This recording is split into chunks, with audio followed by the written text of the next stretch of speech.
27 বৰ্ষৰ বাবে আবাহন থিয়েটাৰ তেওঁলোকৰ যাত্ৰাৰ প্ৰস্তুতি আৰম্ভ কৰিছে। আজিৰ শুভাৰম্ভণি আৰু এই দিনটোত মই উপস্থিত থাকি খুবেই তেওঁলোকৰ প্ৰতি কৃতাৰ্থ আৰু শুভকামনা জ্ঞাপন কৰিছোঁ অন্তৰৰ পৰা। এইবাৰ আৰু বিশেষ আবাহন আমাৰ বাবে আৰু আজি 47 বৰ্ষ অতিক্ৰম কৰাৰ পিছতো আবাহন সদায় অসমৰ ৰাইজৰ প্ৰতি বিশেষ হৈ আছে, কিন্তু এই বৰ্ষটো আমাৰ সকলোৰে বাবে বিশেষ, কাৰণ তেওঁলোকে জুবিন গাৰ্গৰ ওপৰত এখন নৃত্য নাটিকা প্ৰস্তুত কৰিছে আৰু বহুতো তথ্য সম্বলিত গৱেষণা কৰি তেওঁৰ বিষয়ে, তেওঁৰ সাংস্কৃতিক জীৱন, তেওঁৰ সামাজিক জীৱন সকলোবোৰ সামৰি এখন নাটিকা প্ৰস্তুত কৰিছে। আৰু আবাহনৰ লগত জুবিনৰ সম্পৰ্ক বৰ ওতঃপ্ৰোতভাৱে, তেওঁ বহুত বছৰ ধৰি তেওঁলোক একাত্ম হৈ আছে।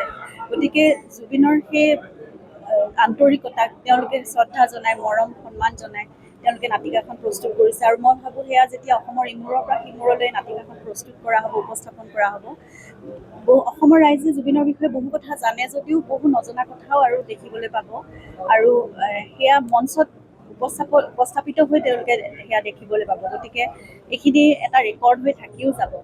নাচ ময়ূৰী নাচ প্ৰথম কৃষ্ণ ৰয় খুৰা, আমি খুৰা বুলি মাতোঁ যিহেতু, প্ৰতিষ্ঠাপক প্ৰযোজক, তেখেতে জুবিনক পৰিচালনা কৰিবলৈ আবাহনৰ মঞ্চতেই সেই সুযোগ দিছিল। আৰু নাচ ময়ূৰী নাচৰ যোগেদি জুবিনে অলপ কিছুমান টেকনিকেল কিছুমান কি বুলি ক'ম আহিলা কিছুমান তাত প্ৰয়োগ কৰি তেওঁ নাটকখনৰ পৰিচালনা কৰিছিল। গতিকে সেইটো এটা নতুন অভিজ্ঞতাও হৈছিল জুবিনৰ বাবে। তাৰোপৰি কেইবাবাৰো তেওঁ সংগীতৰ কামতো জড়িত হৈ আছে। এইবাৰো মই দেখা মতে, মই শুনা মতে তেওঁলোকে জুবিনৰ এটা গান তেওঁলোকে ৰাখিছে। আৰু তাৰপিছত দীনবন্ধুৰ সময়তো আমি আবাহনৰ লগত জড়িত হৈ আছিলোঁ ওতঃপ্ৰোতভাৱে। 20 দিনমান আমি আবাহনৰ কেম্পতে আছিলোঁ।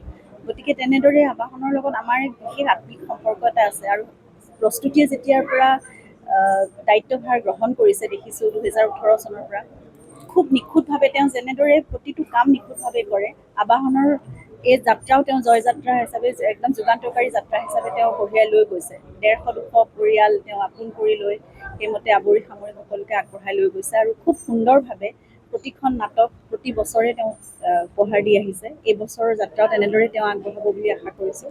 আৰু খুব সুন্দৰ 3খন নাটক এইবাৰো লৈছে। গতিকে মীনা কুমাৰী এটা ইনামিনা দিকা বুলি এটা গান ইতিমধ্যে জনপ্ৰিয় হৈছে। গতিকে এইবাৰ নাট্যযাত্ৰাও তেওঁলোকৰ বাবে খুব সফল হ'ব বুলি মই আশা কৰিছোঁ আৰু বহুত বহুত শুভকামনা জ্ঞাপন কৰিছোঁ। যিকোনো খবৰৰ বাবে যোগাযোগ কৰক আমাৰ এই নম্বৰত 9181 307 221।